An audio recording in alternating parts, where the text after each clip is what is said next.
Hello everybody, here's some mathematical tricks you can use to help yourself win in tennis. So there's a lot of math that goes into tennis, especially with things like angles and stuff. So I'm going to be telling you guys how math is related to tennis and how to use that to your advantage. So the first thing that we're going to talk about is the serve in tennis. So the serve usually occurs on the baseline. You can stand from all the way over there in the corner, the white corner over there, all the way to over here when you're serving on the deuce side, and vice versa for the ad side. So some tips you can use using math. So the angle of acceptance is basically like the angle at which you can hit the ball for it to land in the service box. Here, I'll show you where the service box is. The service box is this box right here, indicated by these white lines.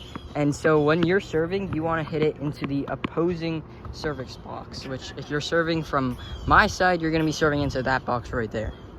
So using some math, we know that for the angle of acceptance, we want it to be high, because that guarantees us the highest chance that we get the ball into our opponent's serving box.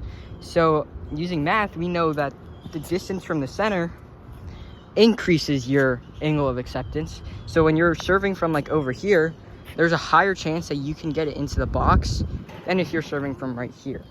We also know that the higher the contact point is, the higher the angle of acceptance is.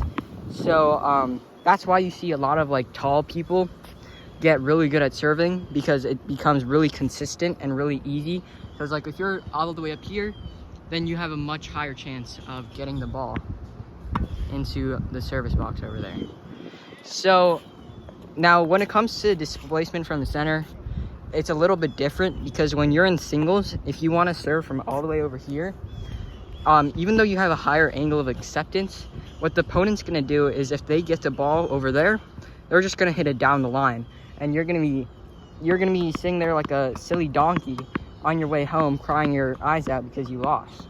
So instead of doing that, you don't want to be a silly donkey. Instead, you want to use mathematics. Now, this is a simple trigonometric problem.